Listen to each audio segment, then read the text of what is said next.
సామెతల గ్రంథం 18వ అధ్యాయం 21వ వచనం. జీవమరణములు నాలుక వశము, దాని యందు ప్రీతిపడువాడు దాని ఫలము తిందురు. స్తోత్రం దేవా, సర్వోన్నత సర్వాధికారి.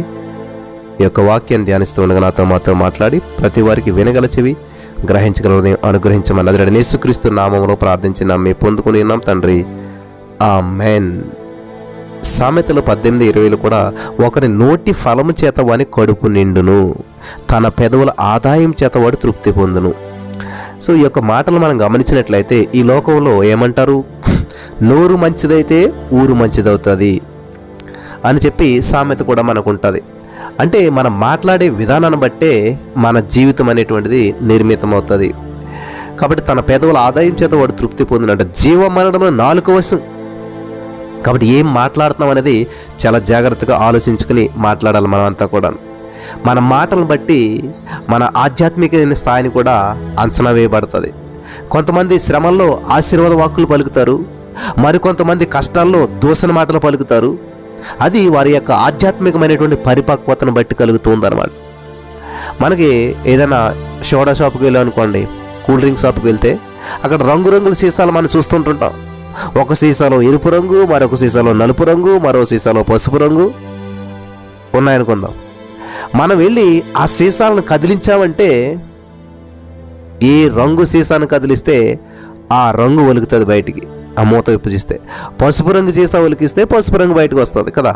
అలాగే మనకు ఆధ్యాత్మికమైనటువంటి స్థాయిని బట్టి వారు రక్షించబడిన వారైంది లేనిది మనం తేల్చి చెప్పవచ్చు. బైబిల్ గ్రంథంలో ఇరువురు వ్యక్తులు మనం గమనించినట్లయితే, ఒక ఇద్దరు మనం తీసుకుందాం ఈరోజు. వాళ్ళ యొక్క జీవితాలు మనం గమనిద్దాం ఈరోజు. మొదటి వ్యక్తి పేరేంటంటే నయోమి. ఈమె స్త్రీ. నయోమి ఆమె స్త్రీ మాత్రమే కాదు కానీ స్త్రీ జాతికి అంతటికి కూడా ఒక సంకేతంగా ఉంది. మరొక వ్యక్తిని మనం గమనించినట్లయితే ఆయన పురుషుడు.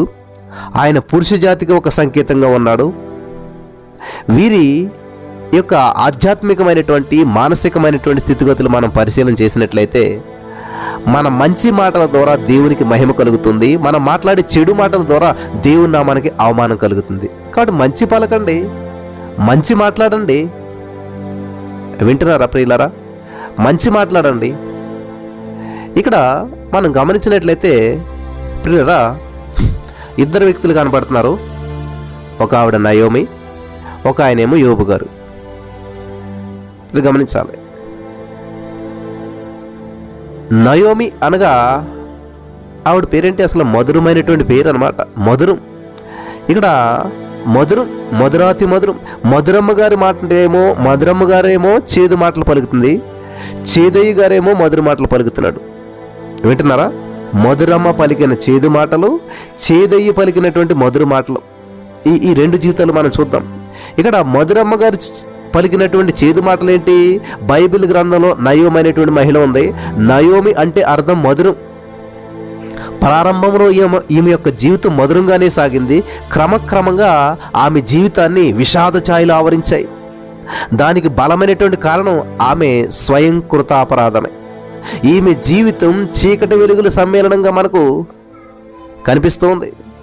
ఒకసారి పట్టపగలు, మిట్ట మధ్యాహ్నం, ఒకసారి ఉషోదయం, మరొకసారి మధ్యరాత్రి ఈమె జీవితంలో మనకు చాలా స్పష్టంగా కనిపిస్తూ ఉన్నాయి. అందుకే ఈమె జీవితం చీకటి వెలుగుల సమ్మేళనం. రొట్టెల గృహం నుంచి సమాధుల పట్టణానికి ప్రయాణం చేశారు వాళ్ళు. ఈమె నివాసం బెత్లెహేము. బెత్లెహేము అంటే రొట్టెల గృహం. ఇది దేవుని ఇల్లు అని కూడా పిలువబడుతుంది. బెత్లెహేము ప్రపంచానికే నడిబొడ్డు. ఇక్కడ యేసుక్రీస్తు ప్రభువు జన్మించాడన్నటువంటి విషయం మనందరికీ తెలుసు. ఈ పట్టణాన్ని దావీదు రాజకీయ పరిపాలనకు కేంద్రంగా, కేంద్ర స్థలంగా వినియోగించుకున్నాడు. ఆ కారణాన దీనికి దావీదు పట్టణం అన్న పేరు కూడా వచ్చింది. ఇలాంటి దేవుని పట్టణంలో పుట్టి పెరిగినటువంటి నయోమి గారు ఒక దినం కరువు వచ్చిందని చెప్పి, ఒక రోజు కరువు కోసం ఆ రొట్టెల గృహాన్ని వదిలిపెట్టేసేసి తాను, తన భర్త, తన ఇద్దరు కుమారులు మోయాబు దేశానికి వెళ్ళిపోయారు. గమనించాలి. అమ్మ ఒక్క దినం అన్నం పెట్టనందుకు అమ్మ కాకుండా పోతుందా? అమ్మ ఒక దినం బిడ్డను చూడలేకపోతే అమ్మ తను మాసిపోతుందా? ఎన్నటికీ కాదు. కానీ నయోమి బెత్లెహేమును తృణీకరించడం అలాగే ఉంది. బెత్లెహేములో కరువు రావడం అనేటువంటిది అది తాత్కాలికమైనటువంటి విషయమే కానీ శాశ్వతం కాదు. ఎప్పటికీ ఆ కరువు అనేటువంటిది అలా ఉండిపోదు. భ్రమపడి బెత్లెహేము విడిచి అన్య ప్రదేశానికి వెళ్ళిపోయింది. సమాధుల పట్టణం అన్నటువంటి పేరు మోయాబుకు ఉంది. అంటే మన్నా దొరికే ప్రదేశం నుంచి మృతుల పట్టణానికి బదిలీ అయ్యింది. మోయాబు సభితమైనటువంటి పట్టణము. మోయాబీయులు 10 తరాల వరకు కూడా నా మందిరంలోకి రాకూడదని చెప్పి యెహోవా సెలవిచ్చాడు. అలాంటి పట్టణానికి వెళ్ళింది. కానీ జీవితం మరీ దుర్భరమైపోయింది. ఏదో పొందాలని పోయింది కానీ అన్ని పోగొట్టుకుంది. 2 కుమారుల్ని భర్తల్ని కోల్పోయింది. భర్తను కోల్పోయింది, కొడుకుల్ని కోల్పోయింది. భర్త భార్యకు శిరస్సు అని కదా బైబిల్ చెప్పేది మనకి, బైబిల్ గ్రంథం బోధిస్తుంది మనకి. అలాంటి శిరస్సును కోల్పోయింది, తల లేనటువంటి శరీరంగా మిగిలిపోయింది. నయోమి కాదు, నయోమి కోడండ్ర స్థితి కూడా అలాగే అయిపోయింది. 10 సంవత్సరాల తర్వాత మోయాబు నుంచి తిరిగి బెత్లెహేముకు వచ్చింది. దానికి కారణం లేకపోలేదు. యెహోవా తన జనులను దర్శించాడన్నటువంటి శుభవార్త నయోమికి చెవిని పడింది. ఆ కారణం చేత ఏం చేసిందంటే ఆవిడ 10 సంవత్సరాల తర్వాత నయోమి బెత్లెహేము తిరిగి వచ్చింది. వచ్చిన విషయం బాగానే ఉంది కానీ అన్యురాలైనటువంటి రూతుని వెంట పెట్టుకుని రావడం ఇంకా బాగుంది. కానీ బాగోలేంది ఏంటంటే, నీవు నయోమి కదూ అని జనులు ప్రతినిస్తే, నన్ను నయోమి అని సంబోధించకండి, నన్ను మారా అనండి, నన్ను చేదు అని పిలండి. నయోమి అంటే మధురం, మారా అంటే చేదు. మధురమ్మ చేదమ్మగా మారాలని ఆశిస్తుంది. మధురమ్మ కొన్ని చేదు మాటలు మాట్లాడింది ప్రియులారా. ఈమె దేవుని దూషించేటువంటి పలుకులు, దేవుని నిందించేటువంటి విషయాలు ఆమె హృదయం నుంచి బయటకు వచ్చాయి. దేవుని మీద ఆమె 6 నేరాలు మోపింది. ఇది చాలా అద్భుతమైనటువంటి విషయం. దేవుని మీద 6 నేరాలు మోపింది ఆవిడ. చూద్దామా? రూతు గ్రంథం 1వ అధ్యాయం 20-21 వచనాలు చదువుకుంటే సరిపోతుంది మనకు. అక్కడే ఉన్న ఈ యొక్క 6 నేరాలు. నెంబర్ 1 ఏమంటుందంటే, సర్వశక్తుడు నాకు దుఃఖము కలుగజేసెను. చదువుతున్నారా? తీసుకోండి, రూతు గ్రంథం 1వ అధ్యాయం 20 వచనం. సర్వశక్తుడు నాకు చాలా దుఃఖం కలుగజేసును. ఇది రాంగ్. దేవుడు ఎవరికి కూడా దుఃఖం కలుగజేయడు. సర్వశక్తుడు నాకు దుఃఖం కలుగజేసినంతే. నెంబర్ 1 నేరం మోపింది దేవుడి మీద. నెంబర్ 2 ఏమంటుంది? నన్ను నయోమి మధురం అని పిలవద్దంటుంది. నెంబర్ 3 నన్ను మారా అంటే చేదు అని పిలవండి అంటుంది. నెంబర్ 4 నేను సమృద్ధి గల ధనాన్ని వెళ్ళి తిని యెహోవా నన్ను రిక్తురాలుగా తిరిగి రాజేసెను. నెంబర్ 5 రూతు 1:20 యెహోవా నా మీద విరుద్ధముగా సాక్ష్యం పలికెను. నెంబర్ 6 సర్వశక్తుడు నన్ను బాధపరిచెను. 20వ వచనంలో 3 మాటలు, 4 21వ వచనంలో 3 మాటలు, 6 మాటలు. 6 నేరాలు దేవుడి మీద మోపింది. 6 నేరాలు దేవుడి మీద మోపింది. ఈరోజు నీ మాటలు వింటున్న మీలో చాలామంది కూడా ఇదే నేరారోపణ దేవుడి మీద మోపుతూ ఉన్నారు. కొంతమంది విశ్వాసులు కష్ట సమయాల్లో దేవుని నిందిస్తారు. గాఢాంధకార లోయల్లో వారు సంచరించినప్పుడు గాబరా పడిపోతారు, గగ్గోలు పెడతారు, ఆక్రందన చేస్తారు, దేవుని దూషిస్తారు. వారికి కలిగిన నష్టానికి వారికి ఏ సంబంధం లేదని చెప్పి అది వారి యొక్క స్వయం కృతాపరాధం. కాదన్నట్లుగా భావించి జరిగిందంతా దేవుడి నుంచే జరిగిందని చెప్పి తలంచి దేవుని తిట్టడం, విశ్వాసం నుంచి తొలగిపోవడం, ఇటువంటి కార్యాలకు ఉపక్రమిస్తారు. ఇది చాలా విచారకరం. మనకు శ్రమలు కలిగినప్పుడు ఆ శ్రమల్లో 175% ప్రభు పొందుతాడు ప్రియులారా. 25% మాత్రమే మనం అనుభవిస్తాము. గాఢాంధకారంలో దేవుడు మనతో లేడని చెప్పి అనుకుంటాం, కానీ ఆయన మన ప్రక్కనే ఉంటాడు. కష్టాల్లో కన్నీళ్ళు నిండినటువంటి సమయాల్లో ఆయన లేడనుకుంటున్నారా? నీ కళ్ళంట నీళ్లు రావటం వల్ల ఆయనను ముందు చూడలేకపోతున్నావు. మానవ మాతృరాలిగా నయోమి అలా పేర్కొన్నప్పటికీ ఆమె చెప్పిన మాటల్లో సత్యం లేదనిపిస్తుంది. నయోమి విధవరాలు కాదు, అనాథ అసలే కాదు. ఎందుకంటే నిన్ను సృష్టించిన వాడు నీకు భర్త అని చెప్పి బైబిల్ గ్రంథం సెలవిస్తోంది. ఇహలోక భర్త లేకున్నా పరలోక భర్త అమ్ముకున్నాడు. అలాంటప్పుడు ఆమె విధవరాలు ఎలాగవుతుంది? తల్లి విడిచినటువంటి తండ్రి, గమనించాలి, తల్లి విడిచిన తండ్రి విడిచిన నేను విడునని చెప్పి వాగ్దానం ఇచ్చిన దేవుడు ఉన్నాడు. అలాంటప్పుడు నయోమి అనాథ ఎలా అవుతుంది? ప్రతి నిత్యము కూడా పరలోక తండ్రిని ప్రార్థిస్తూ ఉంది కదా, ఆ ప్రార్థనలో తండ్రి అని సంబోధిస్తూ ఉంది కదా. అలాంటప్పుడు అనాథ ఎలాగవుతుంది? దేవుడు నయోమిని విడిచిపెట్టలేదు. నయోమి కోడలు రూతును భక్తిపరుడైనటువంటి బోయాజు వివాహం చేసుకున్నాడు. వీరి సంతానం అతిపెద్ద సంతానంగా భూమి మీద వర్ధిల్లింది. అలా అలా చివరికి యేసుక్రీస్తు ప్రభువు సహితం ఈ కుటుంబం నుంచి ఆవిర్భవించాడు. ఇవన్నీ చదువుతున్నటువంటి నా ప్రియమైనటువంటి సహోదరి స్నేహితులారా, ఇవన్నీ వినిచినటువంటి నా ప్రియమైనటువంటి సహోదరి స్నేహితులారా, ఇవన్నీ పలుకుతున్నట్టు నా ప్రియమైనటువంటి సహోదరి స్నేహితులారా, చదువుతున్నారు కదా బైబిల్ ఇవన్నీ కూడా.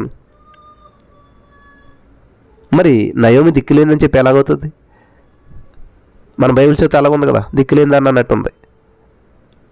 బైబిల్ అలా రాయించాడు దేవుడు. ఎందుకనంటే ఆమె ఎలా పలికింది, ఎలా ఉన్నదో అలా రాయించాడు. కానీ వాస్తవానికి ఆమె దిక్కులేంది కాదు. నయోమి దిక్కులేంది ఎలా అవుతుంది ప్రియులా? దిక్కులేంది కాదు. ఈమె వంశవృక్షం అతి పెద్దది, ఆశీర్వాదకరమైంది. హల్లెలూయా. కాబట్టి ఈమెమో పేరేమో మధురమ్మ, మాటలేమో చేదు. పేరేమో సంతోషమా, జీవితమేమో విచారం. కాబట్టి ఈరోజు నీ మాటలు వింటున్న ప్రియమైనటువంటి వారులారా, మీరు ఎంతమంది నయోమిలు ఉన్నారు? సర్వశక్తిమంతుడు నాకు దుఃఖం కలిగజేశాడంట, నేరం. నన్ను మధురం అని పిలవద్దు అంటుంది, నేరం. దేవుడు మధురం అని పేరు పెడితే నన్ను నమధురం అని అంటుంది. నన్ను చేదు అని పిలండి, నో, దేవుడు పెట్టలేదు, అది నేరం. నేను సమృద్ధి కలదాన్ని వెళ్ళింది, సమృద్ధి కలిగింది అయితే ఎందుకు వెళ్తుంది అక్కడికి? యెహోవా నన్ను రిక్తిరాలుగా తిరిగి రాజేసాను, నో. యెహోవా నా మీద విరుద్ధంగా సాక్ష్యం పలికాడు, నో. సర్వశక్తిమంతుడు నన్ను బాధపరిచాడు, ఇవన్నీ కూడా నేరాలే ప్రియులరా. మధురమ్మ గారు పలికినటువంటి చేదు మాటలు ఇవన్నీ కూడా. యోబు గ్రంథం 1:21 చూసినట్లయితే, యెహోవా ఇచ్చాడు, యెహోవా తీసివేశాడు, యెహోవా నామమునకు స్తుతి కలుగును గాక. ఇది చేదయ్య పలికినటువంటి మధుర మాటలు ఇవన్నీ కూడా. మధురమైన పాటలు, చేదు అనుభవాల్లోంచి పలుకుతున్నటువంటి మధురమైన మాటలు. యెహోవా ఇచ్చాడు, కరెక్టే, యెహోవా తీసుకోలేదు, అది యెహోవా తీసుకున్నది కాదు, కానీ యెహోవా నామానికి స్తుతి కలుగును గాక. పిల్లలు గమనించాలి, తన పిల్లలంతా కూడా చనిపోయినప్పుడు పిల్లల మృతి పట్ల యోబు భక్తుడి యొక్క ఆత్మస్థైర్యం చాలా అద్భుతం. దేవుని బాగా అర్థం చేసుకున్నటువంటి హృదయం ఈ యొక్క యోబు గారిది. అంటే విశ్వాసంతో పరిపక్వ దశకు ఎదిగినటువంటి భక్తుడు యోబు. మనమందరం కూడా దేవునికి వ్యతిరేకంగా పాపం చేసిన వాళ్ళమే. ఆయన నుంచి మంచిది ఏదైనా పొందుకునేందుకు యోగ్యం కాదు మనం.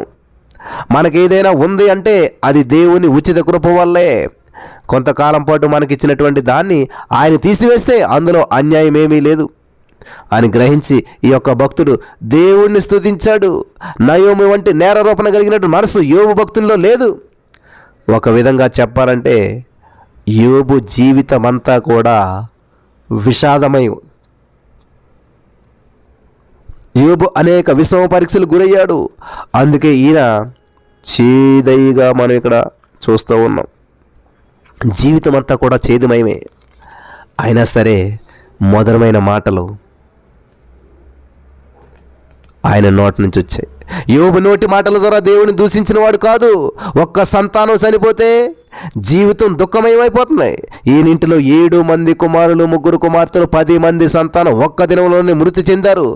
యెహోవా ఇచ్చిన, యెహోవా తీసుకొని పోయిన, యెహోవా నామమునకు స్తుతి కలుగును గాక. ఈ సంగతులలో ఏ విషయమందును కూడా యోబు ఏ పాపం చేయలేదు. దేవుడు అన్యాయం చేసినని చెప్పలేదు. దేవుడు అన్యాయం చేశాడని చెప్పలేదు ఇక్కడ. పిల్లలు గమనించాలి, గాయపడి ఉన్నటువంటి అతని మనస్సుపై అన్నిటికంటే విపరీతమైనటువంటి గాయమైంది. 500 జతల ఎద్దులు, 500 గాడిదలు, 7,000 గొర్రెలు, 3,000 ఒంటెలు, వీటన్నిటిని కూడా పోగొట్టుకోవడం కంటే తన 10 మంది సంతానాన్ని కోల్పోవడం యోబు పాలిట శాపం. ఈ విషాదంలో నుంచి స్తుతి జన్మించింది. సాతాను ఊహించినట్లు దేవుడు దూషించేందుకు బదులు యోబు ఆయనను స్తుతించాడు. యోబు తనకు కలిగినటువంటి నష్టాల విషయం షెబా వారిని కానీ, కల్దీ వారిని కానీ, సుడిగాలిని కానీ, అగ్నిని కానీ, చివరికి సాతానును కూడా నిందించలేదు. జరిగినవన్నీ కూడా ప్రమాదవశాత్తే, మనుషుల దౌర్జన్యం వలనో ప్రకృతి వైపరీత్యాల వలనో జరిగాయని చెప్పి అతడు భావించలేదు. ఇచ్చింది దేవుడే, తీసివేసింది దేవుడే అన్నాడు. గమనించాలి, అంతటితో అన్నింటిలో దేవుని సర్వాధిపత్యాన్ని గుర్తించాడు. దేవుడు జరగనిస్తే తప్ప ఏమీ సంభవించవని చెప్పి యోబుకు తెలుసు. దేవుని విషయంలో, మనుషుల విషయంలో, భార్య విషయంలో, నాలుకల విషయంలో పాపం చేసే స్వభావం యోబు భక్తునికి లేదు. యోబు భార్య యోబునితో నీవింకను నిజాయితీ విడువవు కదా, దేవుని దూషించి చచ్చిపో అని చెప్పి సలహా ఇచ్చింది. చచ్చిపోవడానికే కాదు ప్రియులారా. మూర్ఖురాలు మాట్లాడినట్లు మాట్లాడుతున్నావు అన్ననే కానీ వసే మూర్ఖురాలా అని చెప్పి దూషించలేదు, దుర్భాషలాడలేదు. భార్య విషయంలో ఎంతో సహింపు గ్రహింపు కలిగినటువంటి వాడు యోబు భక్తుడు. తన మాటల మూలంగా ఇటు దేవుణ్ణి అటు మనుషులను గాయపరచడం యోబుకు అలవాట్లేదు.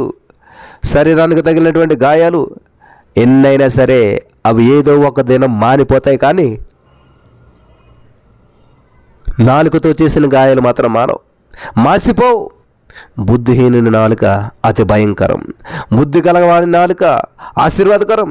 యోబు భార్య విషయంలో చూస్తే ఇంకో విషయం మనం నేర్చుకోవాలి. సాతానుడు యోబు భార్యను కూడా వినియోగించుకున్నాడు.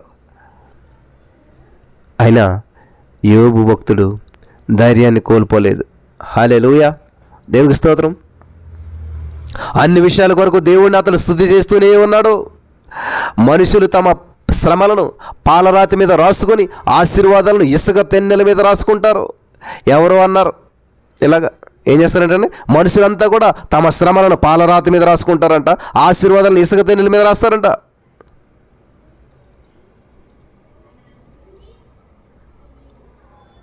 యోబు కష్ట సుఖాలను సమపాలలో స్వీకరించాడు. సుఖంలో ఎలా దేవుని స్తుతించాడో కష్టంలో కూడా అలాగే దేవుణ్ణి సన్నిధించాడు. మనం కూడా ఈ యొక్క భక్తుని పోలి జీవించాలని చెప్పి దేవుడు కోరుకుంటూ ఉన్నాడు. హల్లెలూయా. ఈ మాటల ద్వారా దేవుడు మనల్ని బలపరచును గాక. ఆమేన్.